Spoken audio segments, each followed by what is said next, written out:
personne au fond,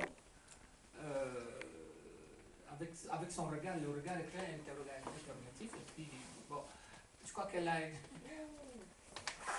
Est-ce que je pourrais savoir quel est le but Alors, le but de la réunion d'aujourd'hui? C'est pas que c'était une réunion, donc c'est une réunion. Non, mais, tout à l'heure, quand vous disiez, par exemple, prendre je veux dire, ce qu'on va faire, moi je trouve ça très intéressant. Parce que quand on regarde bien la cuisine, parce que la cuisine, en fin de compte, c'est le moteur du tout. Tout le monde mange. Tout le monde a. Même quand on voit les épices, on ne peut pas dire que, voilà, un grand cuisinier français, il va dire, bon, la cuisine française, c'est la meilleure cuisine du monde. D'accord? Les cuisiniers disent ça. Non, la France, les Français disent. Mais les cuisiniers japonais disent la cuisine japonaise est la meilleure. Non, c'est reconnu. La cuisine française, c'est la meilleure cuisine du monde. C'est reconnu.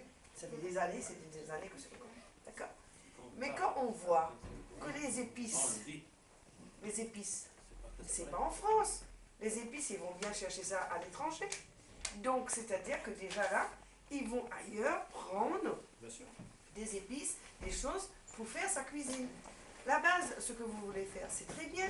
Mais dedans, on peut, par exemple, expliquer, parce que si vous regardez bien la cuisine, en fait, ils ont tous un point en commun. Hein. Un couscous, un biryani. Quand vous regardez la base, c'est la même chose, sauf que, par exemple, en France, il n'y a pas de manioc, il n'y a pas de patate douce, il y a pommes de terre, carottes, etc. En Afrique, il y a les liens, etc., qu'on fait ensemble avec les milles ou je ne sais pas quoi, avec de la viande. C'est la même, la base, elle est la même, c'est la même chose, sauf qu'on prend des ingrédients différents pour le faire. Non, pas que. Justement, et c'est là que ça m'intéresse énormément, c'est-à-dire que dans la cuisine, il y a des ingrédients, oui, pas de problème. Mais après, c'est surtout les hommes, savoir ce qu'ils vont... Oui, non, mais attendez, justement, c'est là que c'est très important. C'est-à-dire que si jamais la patate douce, le manioc, etc., maintenant, on peut en trouver partout, quelque part.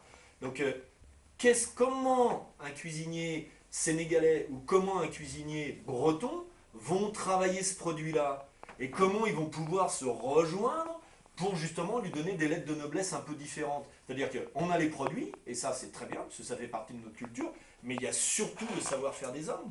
Et là c'est intéressant, et là on rentre dans cette dimension d'intégration et de partage. Vous voyez, c'est pas simplement acheter des produits ou les revendre ou n'importe quoi, c'est comment créer... Ça a été fait ça. Mais certainement, oui. Oui, il y en a, ça a été fait, il y a eu je crois que c'est en Bretagne que ça a été fait, la ville de Bretagne, je ne sais pas quelle ville, avait invité pas les cuisiniers, les chefs cuisiniers, hein, qui ont invité les cuisiniers, les mamans, qui font la cuisine de tous les jours, et ils sont venus en Bretagne, et il y en avait une dame qui disait qu'elle n'avait pas de quelques produits, et qu'elle s'est adaptée avec les produits français, et ils ont fait des plats, et que je crois que j'ai les recettes. Mais c'est sympa ça. J'ai les recettes à la maison, ouais. C'est très sympa. Ça a été fait, ouais. Après, il faut pouvoir pérenniser ce genre d'événement. Vous voyez, c'est ça ce qu'on veut faire. C'est-à-dire que plutôt qu'à un moment donné faire un événement et puis ça ne sert pas à grand-chose, il faut que ça tombe tous les ans et que d'une année à l'autre, pendant toute l'année, ça puisse servir la cause qui doit être défendue. Elle est là la différence. C'est-à-dire entre créer un événement et monter une stratégie de communication qui permette de développer un projet sur un événement ponctuel, c'est très différent. Ça ne s'organise pas de la même manière. Il est là le but. Hein. Sinon, on est sur quelque chose de simple. On n'a pas réinventé la roue. Pardon. Moi, j'ai posé tout de suite la question de savoir est-ce qu'on ne pourrait pas faire là en même temps. Parce que j'avais compris qu'on se rassemble pour que chacun apporte son identité. Que chacun puisse vulgariser sa marmiton vis-à-vis des autres marmitons. Mais je n'ai pas compris, sauf que j'entends parler, on dirait que vous êtes en train de vouloir faire un plat. Un plat. Non, c'était une suggestion. Parce que moi je croyais qu'on se rend compte sur plusieurs identités, que chacun puisse vulgariser son identité. On s'ouvre aux autres identités. On ne reste pas seulement en Afrique afro-antillaise. On puisse inviter les autres pour que les autres aussi sachent qui nous sommes. J'ai tout à fait bien compris, c'est une autre option, pourquoi pas. Sauf que si jamais à la sortie vous voulez élire un plat, comment vous faites pour élire entre un couscous et une choucroute, vous faites comment? Vous voyez, c'est ça mon problème. Et le deuxième point, votre réflexion est bonne, c'est-à-dire que ça peut tout à fait être ça. Pourquoi pas? Ça se trouve, ça sera ça demain le projet. Et ça sera à vous de le construire. Mais le but aussi, on parle d'intégration. Donc ça veut dire que si, ou alors il faut peut-être, vous savez, il y a aussi la manière de faire plusieurs catégories. C'est-à-dire, il peut y avoir une catégorie comme vous dites, c'est-à-dire chacun va faire son plat, on est dans du traditionnel pour mettre les choses en place. Et à côté, il peut y avoir des éléments spécifiques où on fait des mixages de chefs. Pourquoi pas les deux? Pourquoi pas? Et là, oui, mais ce qui me plaisait là-dedans, c'était la notion de partager. C'est-à-dire, on ne vient pas pour faire des plats les uns à côté des autres et de dire ma culture elle est meilleure que la tienne. Non, on vient avec nos cultures, on les mixe et on sort un résultat. On s'en fiche à la limite qui gagne. Et d'ailleurs, dans la gestion du prix, il y aura le goût, il y aura la présentation et il y aura aussi peut-être la collaboration entre les deux chefs. C'est-à-dire que si jamais ils sont tous les deux à se faire la tête pour dire non, je veux ça, ils ne sont pas intéressants. Mais s'ils arrivent à construire ensemble, là, ça devient intéressant, tout simplement. Mais sinon, l'autre solution que vous dites est tout à fait respectable. Parce que l'Afrique, ils ont plusieurs, par rapport à nous peut-être, ils ont plusieurs plats. Bien sûr. Bien sûr. Hein, plusieurs plats, par exemple, un Camerounais, dans sa ville, il y en a un qui, par rapport à chez nous, c'est pas la même chose. Et ils ont chacun leur savoir-faire, voilà, de toute manière, chaque personne a son savoir-faire. Voilà. D'une région à l'autre, ça varie complètement, même avec les mêmes produits. Voilà. Mais voilà, on est là, mais dans l'essence même du projet, c'est-à-dire de prendre les hommes, les faire collaborer pour qu'on gomme un peu toutes ces différences. Et que ce soit toujours les mêmes associations qui ont des subventions et que les autres associations n'ont pas. Donc, toujours sur le problème du projet. Et là, j'ai rendez-vous avec lui parce qu'il a bien voulu qu'on voit ensemble si on peut, par exemple, travailler avec eux ou même faire partie de leur organisation pour voir comment on distribue le truc du projet. Je ne sais pas encore si je vais dire oui, parce que ça, c'est vrai que c'est m'engager, c'est-à-dire que je veux m'engager à quelque chose qu'il faut que je tienne, parce que si je ne peux pas faire ça et que je m'engage et puis qu'à la fin, je dis non, au bout de 2 semaines, je ne peux pas, il faut que je vois ça avec Robert, comment je peux m'organiser pour pouvoir travailler avec eux, afin que ça puisse nous apporter quelque chose. Parce que si je vais là-bas, c'est pour que ça nous apporte quelque chose. Si ça ne nous apporte pas quelque chose, je n'irai pas. Donc, mais sinon, dans l'ensemble, j'étais très, très, très, très contente de rencontrer pas mal de monde et voir que le gouvernement socialiste a donné une enveloppe de 2 millions d'euros pour les associations. Et quand on calcule les enveloppes qu'ils ont donné à des associations, ben ça n'arrive même pas 1 million. Mais qu'est-ce qu'on fait avec le reste de l'argent? Quelle association qui touche cet argent? Moi c'est un truc qui m'avait choqué. Parce que je me suis dit, on a un portefeuille de 1,5 million et les enveloppes n'arrivent même pas à 1 million. Qu'est-ce qu'on a fait avec le reste? Est-ce qu'on le remet pour l'année prochaine? Voilà. Et c'est sur ça que je voudrais éventuellement qu'on discute et que le docteur va peut nous expliquer qu'est-ce qu'on fait et qu'est-ce qu'on peut faire avec eux. Bien. Il y a quelqu'un qui veut prendre la parole. Honoré. Oui, en fait, les constats que Mme Françoise a fait, elle n'est pas la seule. C'est presque nous autres, on a assisté, on a participé à plusieurs réunions de forum. On a été toujours dessus. En fait, la subvention des forums, on dirait, c'est quelque chose qui est orienté que par un groupe de personnes qui ont fait l'université que des projets, par rapport à d'autres personnes qui existent déjà plus de 10 ans, qui savent monter des projets, qui sont aussi des professeurs de montage des projets, mais qui n'arrivent pas à bénéficier de ces subventions. En fait, ça nous a mis, nous tous, en colère, ça nous a fait fatiguer, qui a fait que des fois, on n'arrive même pas à participer dans ce genre de manifestations, parce que les bénéficiaires, il y a une dizaine d'années, sont déjà connus. Donc c'est pourquoi cette déception que Mme Françoise a connue, elle n'est pas la seule, nous autres aussi, on est en train de parler là-dessus. Alors, c'est une occasion de pouvoir soulever ces problèmes, parce que la situation financière et économique aujourd'hui, vraiment, ça se trouve chez toutes les associations. Nous avons les mêmes difficultés. Par exemple, aujourd'hui, si vous me demandez de préparer un projet pour Forum, il faut demander d'abord combien de temps que ça va vous prendre. Et tout ce temps que vous allez préparer ces projets et que vous présentez devant cette commission, et que vous remarquez que ce sont les mêmes personnes toujours qui sont reprises, ils ne tiennent même pas compte le temps que vous avez déjà participé dans tout ça et les dépenses déjà effectuées. Donc, ça nous décourage. Donc, du moment qu'on se retrouve devant vous, qui peut peut-être avoir le pouvoir et le courage de transmettre toutes ces doléances, nous vous demanderions vraiment de pouvoir, c'est un peu de leur parler clairement, les indignations, les découragements que les plateformes, parce qu'il y a beaucoup de plateformes qui ont abandonné même, avec la Forim, il y a d'autres associations qui ont arrêté. Donc c'est un peu de leur tirer les oreilles. Si l'argent de l'État français est là, ce n'est pas pour les individus, c'est pour les associations.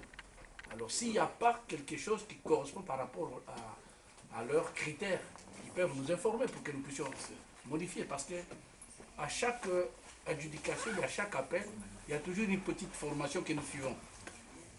Hein? Ils ont toujours nous appelés. Voilà, donc. Moi, j'avais pensé, je ne sais pas si c'est une bonne idée, je me suis dit que, la dernière fois, on en avait discuté, toutes les personnes qui ont monté des projets, que vous mettez votre poids en commun pour aider, pour faire, si Robert veut bien, c'est-à-dire qu'on rencontre ces personnes qui ont monté leur projet pour voir la faille, pourquoi ça n'a pas marché. Et voir ensemble si on peut, par exemple, aider pour monter le projet. Pour que, par exemple, cette année, on dit qu'il y a 2 projets qu'on va monter et qu'on monte ces 2 projets pour que cette association puisse vous subventionner. C'est la seule solution que je vois. Parce que j'ai bien remarqué, parce que chez eux, si la Forim a donné une enveloppe à une association qui a fait quelque chose, vous pouvez en être sûr que 2 ans après, même une année après, cette association-là, il monte un autre projet, il aura de l'argent. D'autres associations qui est en train de trimer derrière pour l'avoir, il n'aura pas. Alors, je vais donner la parole à Dr Ba pour qu'il présente un peu la genèse du Forim. Il ne faut pas rester focalisé sur le Forim. Parce que le Forim, c'est un organe qui accompagne des porteurs de projets et fait la levée de fonds pour la réalisation de ces projets. Mais au-delà du Forum, il y a d'autres structures financières qui accompagnent les porteurs de projets, comme le SIAD, comme le COFIDES, que nous avons des entrées au niveau de ces structures économiques. Alors, la question importante, c'est ce que nous avons dans notre slogan. Concertation, coordination, transparence. Pourquoi les projets n'aboutissent pas? Que ce soit au niveau du Forum, ou au niveau de COFIDES, ou au niveau de SIAD. C'est ce que je disais tout au début. Vous montez le projet, je vais vous prendre un exemple. Quelqu'un qui part du village africain et qui vient me dire, écoute, voilà le projet de mon village. Il écrit, il met son nom. Il met le nom de quelqu'un d'autre. Il met plusieurs noms. Il dit, c'est celui-là, tu l'appelles au village, il peut te donner le compte rendu du projet. Sauf que quand moi je l'appelle, d'abord il met le temps pour répondre, parce que bon, c'est les défauts, machin. Il me dit, comment? Je dis, le projet de village là pour la bibliothèque. Oui, mais de quoi tu parles? Okay? Je mets déjà un quart d'heure avec lui, au téléphone, pour lui faire comprendre ces choses-là. La question c'est, est-ce qu'il est vraiment concerné au projet ou voilà. Donc il y a manque de concertation au niveau du village. Je ne vous dis pas par rapport au coup de téléphone que je fais. Je vous dis aussi par rapport au chantier de solidarité internationale que nous avons organisé et que nous avons été sur le terrain. On se rend compte que même les bénéficiaires, ils ne savent pas. Ils attendent encore. Ils disent, ah, les Blancs nous ont encore envoyé les livres aujourd'hui. Non! Ce n'est pas les Blancs qui vous ont envoyé les livres. C'est vos frères ici. C'est vos frères ici qui ont collecté des livres, qui ont dépensé de leur argent pour vous amener des livres. Mais est-ce que vos frères là, ici, là, vous ont bien dit les choses clairement? C'est là que ça cache. C'est là le problème. C'est là qui fait que les projets, quand ils arrivent, parce que pour qu'un projet, on dit, les bénéficiaires, l'impact que cela a au niveau des bénéficiaires, l'impact que cela a aussi au niveau de vous autres, que vous réunissez ici pour mettre de l'argent pour réaliser ces projets. Vous n'arrivez pas à donner ces éléments-là. Mais comment voulez-vous que le maire qui lui a signé sur votre projet, il puisse le soutenir en commission? Parce que lui-même, il n'est pas au courant de l'impact que ça peut avoir. Parce que vous ne lui avez pas dit. Donc il y a un manque de concertation, il y a un manque de coordination, et il y a un manque de transparence. Et forcément, le projet ne fonctionne pas. Donc pour ce faire, aujourd'hui, au niveau de l'Association internationale Culture sans frontières, il y a Françoise, qui est désormais chargée de mission, qui pourra accompagner ceux qui sont porteurs de projets pour les amener au niveau des institutions économiques pour les accompagner pour lever des fonds pour réaliser ces projets, à condition toutefois qu'on obéisse à ces trois titres que je viens de dire. Sans quoi, le forum, je laisse la parole à Dr Ba, c'est vrai, il y a des tas de forums, je suis d'accord, hein? Ce n'est pas moi qui les démentis. Mais cependant, il y a aussi une part de nous-mêmes qui ne sommes pas nous avons une part de responsabilité, ça, cohérents dans notre façon de faire. oui.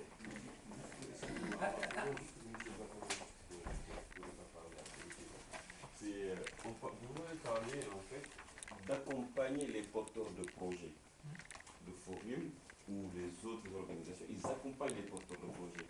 Quand vous accompagnez un porteur de projet, moi je peux avoir un projet sans savoir comment le monter. Est-ce que au forum, est-ce qu'ils n'ont pas des instances pour aider ces gens-là à monter les projets? Bien entendu, bien sûr. Parce que bien je sûr. ne comprends pas, alors s'ils l'ont, s'ils ont ces instances-là, pourquoi ils n'accompagnent pas c'est là l'accompagnement, c'est pas juste lever les fonds. Parce qu'accompagner quelqu'un, c'est de commencer. Ben, voilà, votre projet, on a vu qu'il y a eu des manquements par-ci ou il y a des manquements par-là. Donc on va essayer d'y réfléchir ensemble, voir qu'est-ce qu'on peut faire pour qu'on vous aide, que le projet soit effectif. Je pense, si ils ne peuvent pas le faire, ils ne peuvent pas le faire, on ne peut pas parler d'accompagnement en ce moment-là. Alors, pour répondre à ta question, il y a justement, au niveau du forum, tout au niveau du forum, le SIAD et Cofides, tout ça, il y a ces personnes qui vous accompagnent à monter les projets. La difficulté réside à ce que je dis au début. Toi, tu apportes le projet. Tu dis, on va se répéter, mais pour bien comprendre. Tu apportes le projet, tu dis, dans ce projet, je suis avec X, Y, qui travaille à ce projet avec. Bureau là-bas, pour demander à ces responsables-là de construire un partenariat et de désigner 3 délégués comme porte-parole. Un pour l'Afrique de l'Ouest, un pour l'Afrique du Nord, un pour l'Afrique centrale. L'Association internationale culture française a participé à cette rencontre à travers Robert Coppa et moi-même. Bon, on a discuté dans le grand amphithéâtre, etc. Et puis, il y a ceux qui connaissaient bien les rouages des circuits administratifs ou politiques ou je ne sais pas quoi. Et puis, il y a ceux qui venaient là pour rencontrer leurs compatriotes, pour qu'on puisse se connaître et mieux s'organiser, pour mieux prendre en charge nos propres affaires et ne pas être toujours à la remorque d'autres personnes extérieures à nous pour parler en notre nom. Voilà le débat qu'on a eu là-bas pendant toute une journée. Et à la fin du débat, donc on a demandé à désigner les 3 élus, les 3 porte-paroles. Et Culture sans frontières a participé à cette à l'élection.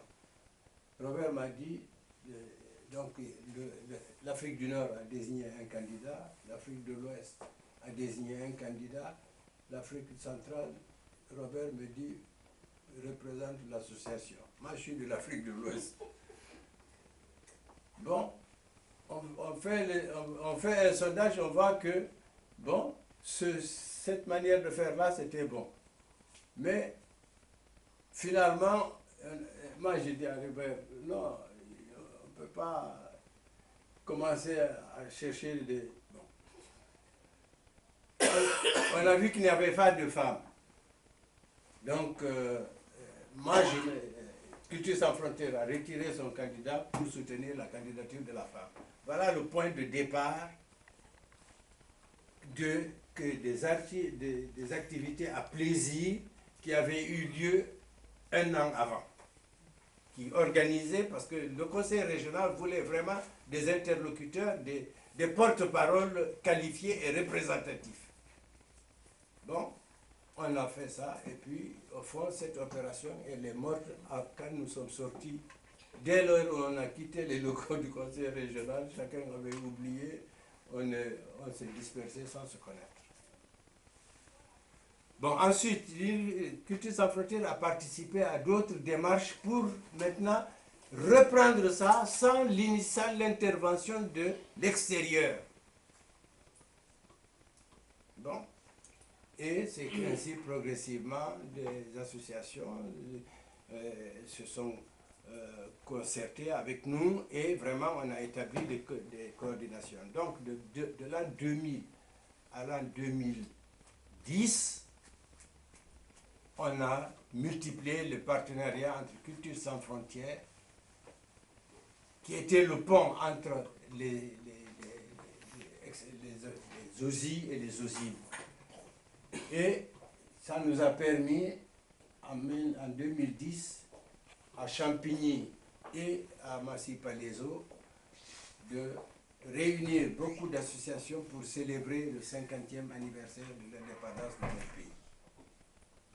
Donc, jusque-là, voilà comment étaient configurées là, les associations, en tout cas telles que nous l'avons pratiquées. Bon, et cette rencontre du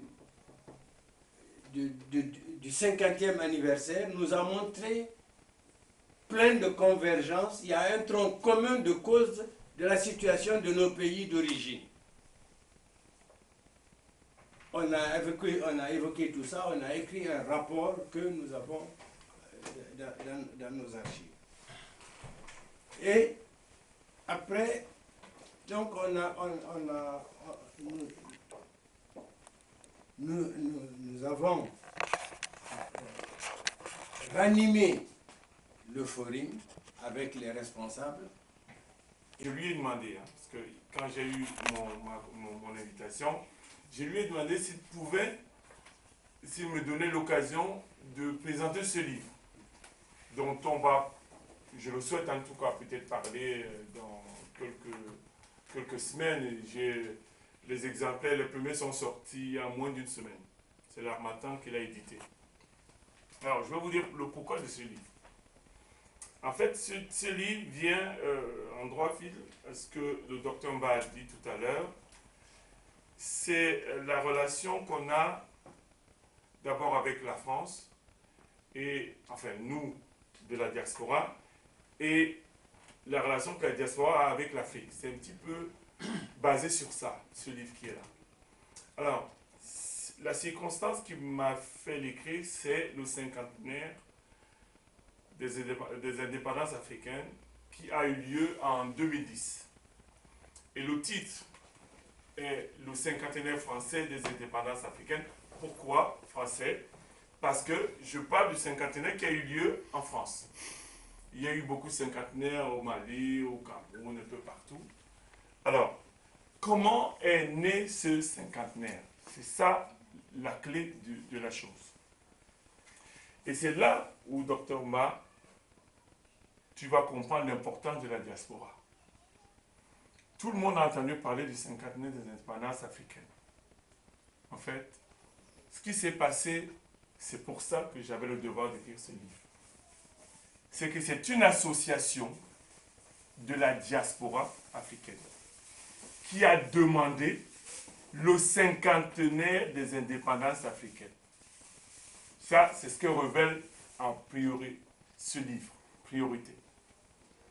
C'est une association qui a demandé à Nicolas Sarkozy, en 2009, que celui-ci organise un cinquantenaire pour des États africains. Donc, aucun État africain n'a demandé la moindre manifestation du cinquantenaire. Et donc, ils sont venus ici tous, en 2010, vous les avez vus à la Concorde. J'y étais présent, j'ai eu la chance d'être invité. C'est d'ailleurs la photo qui est là. C'est ma présence à la tribune officielle. C'est-à-dire j'étais invité pratiquement au même lieu que ces présidents. Mais le président était un peu plus loin, hein, j'étais avec leurs dames. Voilà. Donc j'ai vécu ce cinquantenaire vraiment à l'intérieur. J'ai participé à sa préparation. Donc ce qui me fait donc dire une chose. Je répète, tu as dit tout à l'heure, l'Afrique ne peut changer et ne changera réellement que si la diaspora s'implique à la changer. Et ça, c'est la preuve.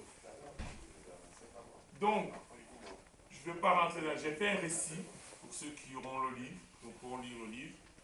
J'ai essayé d'être fidèle à la réalité. Comment, à partir de cette invitation qui a été acceptée, comment on a préparé ce cinquantenaire jusqu'au 14 juillet. J'ai même parlé du sommet de Nice, parce que ça faisait, c'était dans la même période.